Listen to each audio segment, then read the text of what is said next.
Welcome to Story Chats at Inspire Romance. I'm Elizabeth Madry, and I'm here with my two co-hosts.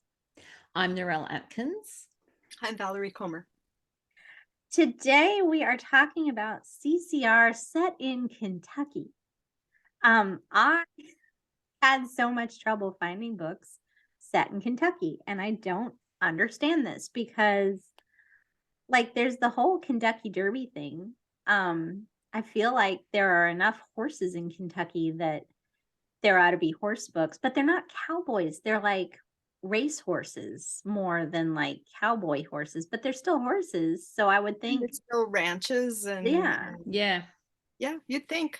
yeah. So I don't really get it. I guess maybe there isn't CCR surrounding the Kentucky Derby because it's horse racing, and is that gambling, and so people get all verklempt about the idea. I don't know. What language are we speaking here? I don't know. We're throwing in some Yiddish today, apparently. It might be a gambling thing, but you'd still think that there would be areas that you could come alongside with a Christian romance. Yeah.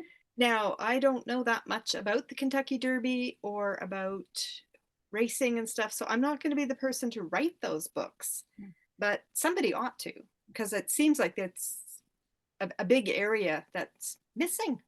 It's not going to be me either, despite the fact my Instagram has lately decided that I need to get all the farrier reels.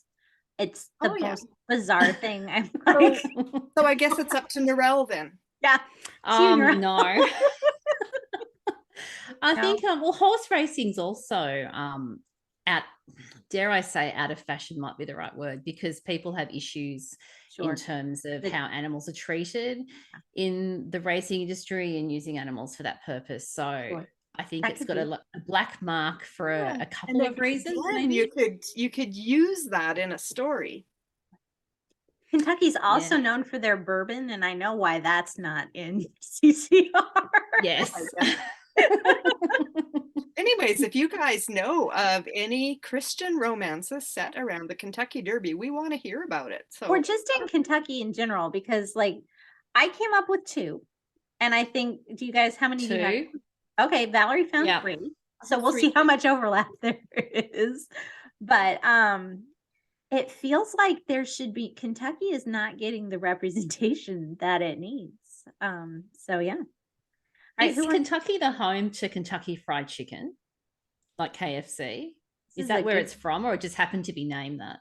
I don't have any idea. I would assume so, since it's in the name, but I don't know.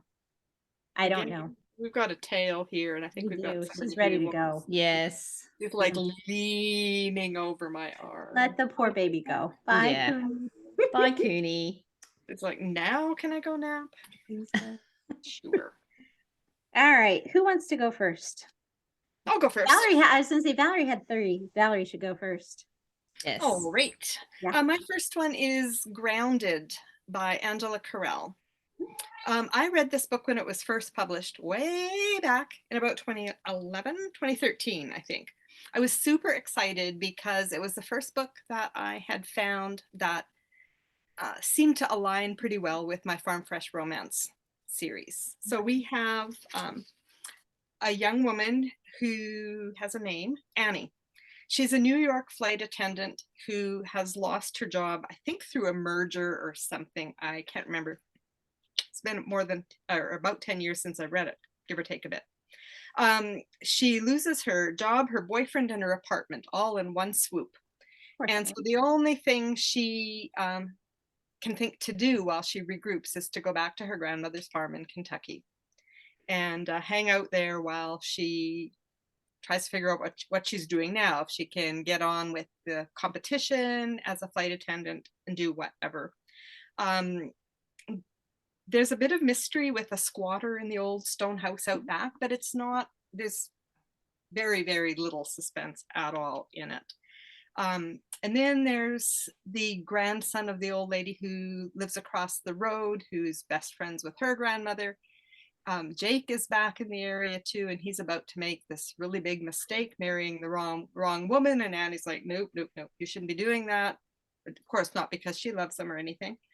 I enjoyed the down home feel, the scenes where her grandmother is dispensing wisdom about life and love over canning green beans and feeding the chickens and all that kind of stuff. But and I also enjoyed the fact that the word grounded in the title kind of has three meanings. She's grounded from being a flight attendant, right? She's not in the air, she's on the ground. She's grounded in her like her hands in the Kentucky dirt, grounded, growing things. And then she's getting grounded in her family history and in her family roots and stuff. So I thought it was a really great play on words. I loved the book a lot. I was so excited when the second book in the 3-book series came out. And then I was less excited because it turns out that all 3 books are about Annie and Jake. And it's not that they break up, it's just that it really turns into a really long engagement or something. There's other stuff that goes on, but the first book to me had a satisfactory ending. I thought they were well on their way. I didn't think it would take 2 more books to get them there. But if you enjoy those kinds of books, I think you might enjoy Grounded by Angela Carrell. Cool. I know I did. She lives that life. They have an inn in Kentucky, and they have a farm, and they sell their produce at the inn, and like they live the life too. So that's kind of cool. Nice. Narelle, what's your first one? My first one is The Valentine Proposal by Beth. If I say Pugh, is that the right way to say her last name? That's how I would pronounce it. Yeah. Always hesitant with my Aussie accent. Yes. So I actually heard about this book earlier in the year when it released. There were a lot of blogs and different things on. So it was sort of on my radar. And then I discovered it was Kentucky, and I thought, yeah, I'm going to buy it and read it. And I did enjoy it. So Mason, who's the hero, he's an award-winning photographer who grew up in this small town in Kentucky. And Lillian's our heroine in the book. And Mason had this massive crush on Lillian all through high school. But of course, she was completely oblivious. And she was the school newspaper editor. So he did the photography. So that's sort of where they were connected in high school. And Mason came up with this idea like 10 years before. This is back in high school. So the story starts 10 years later, that they made like a Valentine's pact. So if we're not married by Valentine's Day on a certain date, then we'll get married. We'll marry each other if we're not married to other people. So that's the premise and sort of the behind the story. So we fast forward to the beginning 10 years later, and they're at the high school reunion. And of course, they're both single. And so Mason gets the crazy idea, as you do, to do the grand gesture and get down on one knee and propose to her. And she says yes. And so I really enjoyed it because the story actually unravels the reasons for why they both said yes and the secrets that go along with that. And it was just really interesting to see how their sort of past history sort of tied into the present and how they sort of fitted into each other's families. It was very small town. She was back home. She'd been in Lexington, Kentucky, which I believe is a big city, if I'm correct, or a decent sized city. And she'd been retrenched from her job at a newspaper, and she'd never sort of fulfilled her dreams of getting the big career in journalism, whereas he had already done that and was very successful and quite well known. And it was just a really fun, cute story with a very cute premise. And his mother, I think it was, or her mother, one of the mothers, made them go to marriage counseling with the pastor, and they had to do all these different probably a good thing. Yes. And that was a part of the story I really appreciated, because a lot of the time you can go into that sort of fake relationship marriage type story without some sort of grounding in reality. But of course, it was these assignments and different things that added a lot of humor, and it deepened what was actually going on in the story. So did you say that it was a fake relationship? Well, it was kind of like a fake relationship, because she said yes, but they didn't say I love you before they said yes. So it's kind of, it's happening, but it had a lot of fake relationship elements. Gotcha. That sounds does that really make fun. sense? Yeah, because that one up. It sounds fun. Let's imagine it's like two strangers that haven't seen each other for 10 years, and one proposes and the other says yes. So it has that sort of fake relationship set up. Yeah.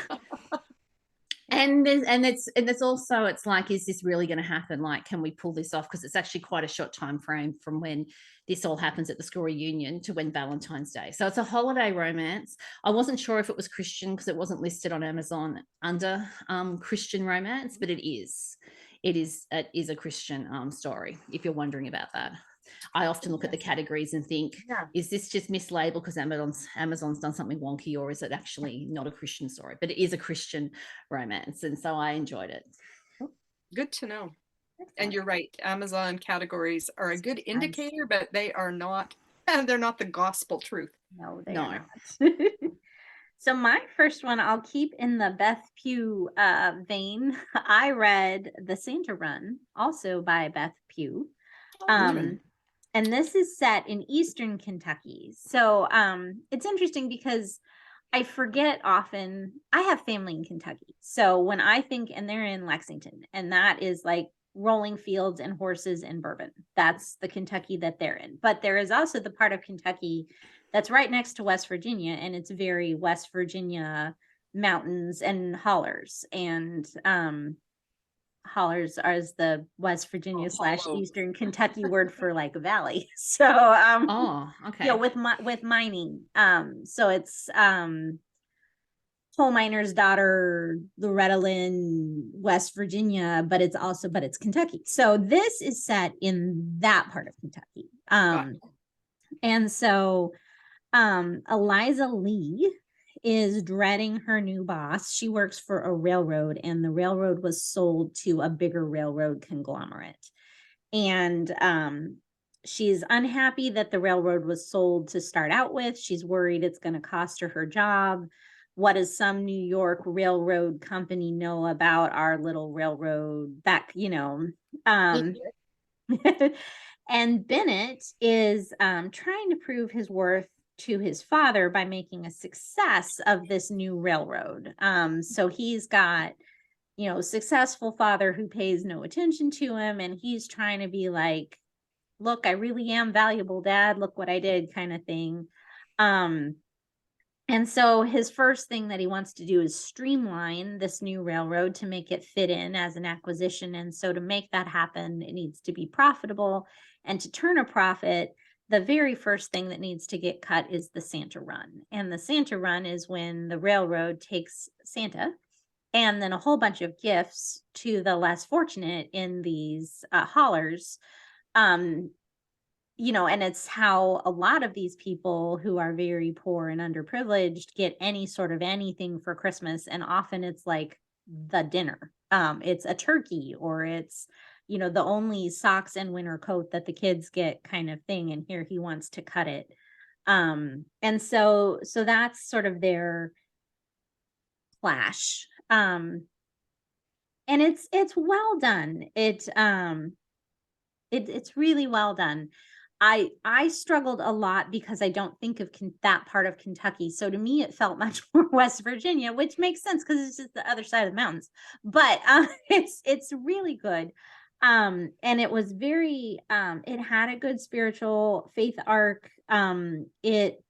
Both characters really grew, which I liked. It was just fun. It was really fun. So is that based on a real thing, that Santa Run? Would that be something that's probably based on fact or loosely based on fact? Oh, she had an interesting. She had an afterword, and I read it. And I don't remember what she said. I feel like that really basic premise. Yeah. Of the father, the hero's father conglomerate taking over the heroine's little niche of the world. I've seen that so many times, and yet there's 100,000 ways you can play that to make a new story. Yeah. So this didn't feel, it sounds kind of familiar. It still can be very unique. Yeah, it was it didn't feel like a retread of someone else's book. I couldn't say, oh, the names were changed, but it was actually this story. It was a very unique standalone story. Cool. Yeah. On Valerie? Becky Doughety has a series called Seven Virtues Ranch set in Kentucky. So I think you're familiar with Kentucky. I'm not really, but this is going to be, I think, down in them there hollows. Quite honestly, it's very almost hillbilly kind of in nature, I think. Okay. But Becky has a really unique writing voice anyway. So the Seven Virtues Ranch is basically, the seven virtues are the seven sisters of the couple who own the ranch. I think their mother's dead though, because. So Faith is the oldest. Gotta Have Faith is the first book. That's what I'm going to mention. But the other sisters have names like Hope and Charity, which is not that weird, but Justice and Prudence are also their sisters. So anyways, whatever. Book one is Faith's story. She's the eldest sister. She's holding the family together. And now her high school sweetheart is back. He had walked away. He bought the ranch next door that used to belong to his uncle, I think, and he has decided to win her back. And she's not very easily won. It's kind of a Beverly Hillbillies thing in nature. Like I'm not trying to make fun of the hillbilly aspect, but it's very down home in that type of a way. And if you enjoy that, you would probably enjoy this entire series by Becky Doughety. Excellent. Sounds fun. I believe What's your next? All the books are out now in that series. I've read a few of them, not all. Yeah, I hadn't heard of those before. No. Narelle, what you got? My next one is one I've talked about before, which is Blizzard in the Bluegrass by Hallee Bridgeman. So I think Hallee might have a few books in Kentucky. She lives there, so yeah. She might, yeah. Yeah, but this one is a Thanksgiving and Christmas story. It's a single mom who is a veterinarian. I won't just say vet and confuse everyone like I did last time. And the hero, and she lives with her dad, and her son's on the autism spectrum. And so her dad's a great support for her with her son. And then the hero moves into the farm next door, and he's the new doctor in town. And so it's a really cute story. I talked about it in episode 21, which was single mums, and also episode 48, which was fall and Thanksgiving themed romances as well. So I won't go too much into the and enjoying it as well. Yeah, and it's in a Christmas collection. I'm not sure if it's standalone anywhere, but I know it's definitely in a Christmas collection. That's where I read it from anyway. It has snowflakes in the title. That's about all I remember. Yeah, but it was it was a Friends to More, and a really fun story. And it was just really lovely to see the little boy's name. I think his name was Noah. He was just adorable, and watching him getting on with the hero, and who's Jeff, was Gloria and Jeff for the hero and heroine, and how they related. And yeah, it ticked all the boxes in terms of Thanksgiving and Christmas. And there was a big blizzard that happens, which obviously creates chaos. So blizzards happen in Kentucky was what I learned from this. Yeah, cool. I do. Yeah. All right, so my last one is A Valentine for Veronica by Lisa Prysock. Veronica is in a wedding dress shop picking up a bridesmaid dress. She has a group of friends, and the first of the friends is getting married. They're all going to be each other's bridesmaids. She's picking up the bridesmaid's dress. And she decides to try on this wedding dress that was in the window when she went to see the bridesmaid's dress, and to be fitting. And every time she sees it, she just loves it more and more. And so she decides to try it on, and then she buys it. The problem is that Veronica does not have a boyfriend. So, okay, so she's just prepared. She has a dress. Yeah, but she has a dress. She's ready. So, then to make matters worse, when she goes down to like the bachelorette weekend kind of thing in Florida, one of the people who is there is an old sort of high school mean girl turned photojournalist for a famous magazine kind of thing. And because Veronica doesn't want to appear like she is not as successful as this other person, she agrees to have her wedding featured in the February episode, because the friends couple that she was going to feature has backed out. Remember now, Veronica does not have a boyfriend. she has a a wedding dress. And she now apparently is having a Valentine's Day wedding, but she has no person to do this with. And so she ends up in a marriage of convenience with she runs a temp agency, and she and her friend are sitting going through their temp files, like of employees, people that want temporary employment, looking to see if any of them would make a suitable husband for her. And the IT guy overhears it, and he has a need for a spouse in his own, he has his own set of problems. And he's like, hey, as they do, as you do, maybe we could work something out between us that would be mutually beneficial. Was this in a box set? I have read this one. I think it might have been. I bought it very familiar standalone, but I agree that as I was reading it, I'm like, did I read this in a box set? It might have been. I might have bought the book too. In a box set. Entirely possible, but it seems. Yeah. So it was cute. It's set in Louisville, Kentucky. It could have been anywhere. Kentucky, you know it was Kentucky because they said it was Louisville, but it didn't have to be Louisville. It could have been anywhere. And then the only other thing, I struggled a little bit. It has very clear faith elements to it. I had an issue with some of the theology that went along with those faith elements, because Veronica very much has sort of what I consider a prosperity gospel kind of feeling to things. If she buys the wedding dress because this is going to convince God that she's serious. And so she's now stepped out on faith. So he has to bring her a husband because she bought the dress, kind of thing. And I don't love that. So your mileage may vary. It was not a huge, it was an obstacle. I didn't, I read it, I enjoyed the story, but there were a few moments where I was like, let's just set this down and pause a moment and I'll come back to it. So was there consequences? Like, was it a kind of a play on that in the sense of she's like, yeah, because that's often the difference. No, it was very much when everything worked out. I mean, it's a romance, happy ending, see, I knew God would come. But you have to get there.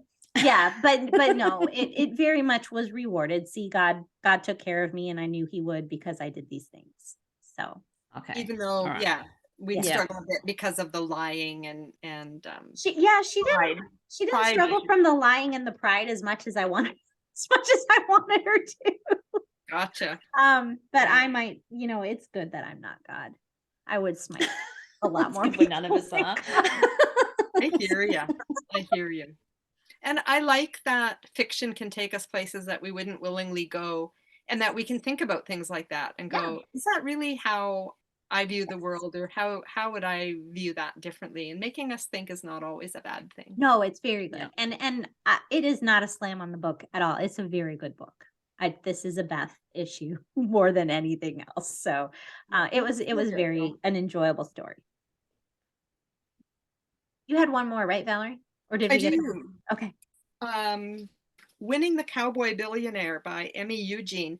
I did mention this one sometime in the fall. I don't remember exactly when, but I'm sure Narelle could figure out exactly what episode number it was. Probably Billionaires. What was the title again? Winning the Cowboy Billionaire. Yeah, Winning the Cowboy Billionaire. So the Chappell family of 8 brothers owns Bluegrass Ranch, and they're rich billionaires, actually. Spur is the oldest. Somehow he gets roped into his neighbor Olivia's fake relationship scheme to help her gain the funding for her perfume business. And then he finds out to his surprise that he wants it to be real. It's actually a pretty fun book. I probably picked it up because it was free or 99 cents. I'll be honest. I kind of doubted the premise and the whole thing. But we talked in that one about the other episode about the perfumery that she ran, and how fascinating it was really to read a book where everything she did really, like, it was all about what her nose smelled and the undertones of this aroma with that aroma and stuff. It was really quite interesting. So I should read more of the series, but I haven't, because we all know that for every book I read, I buy 2 more. And therefore my TBR is out of control. And yeah, haven't been there. But that episode 84, which was recent reads. Oh, it was recent reads. Okay. Mind you, it took me a while because you've got 4 keywords that are in like 500,000 books. Yes. Yeah. You're awesome. Look at you. Thank you, Narelle. I knew you'd find it. You're welcome. Yes. Very good. Very, very good. All right. Well, we would love, do you guys have final thoughts on Kentucky books? No. I would read more. Okay. Yeah.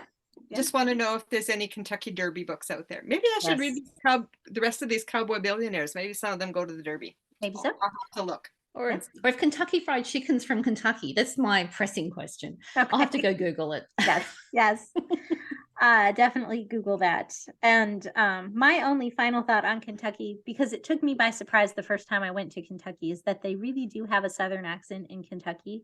It is, I feel like, far enough north that they shouldn't have a Southern accent, but they do. They do have that Kentucky Southern drawl, and it is unique to, like, you can tell when you get to know Southern accents, you can tell Kentucky from Georgia, from the Carolinas. They're all different. Take your word for it. Yeah, I'm sure Aussies have the same sort of thing with regions, but absolutely, yeah, absolutely, it's not the same. I used to work in a bank in Sydney towards the center of the city, and I used to play a game when I was bored, because this is when I was years and years ago when I was a bank teller, guessing where people lived by their accents. Yeah. And I was pretty spot on. Excellent. Yeah.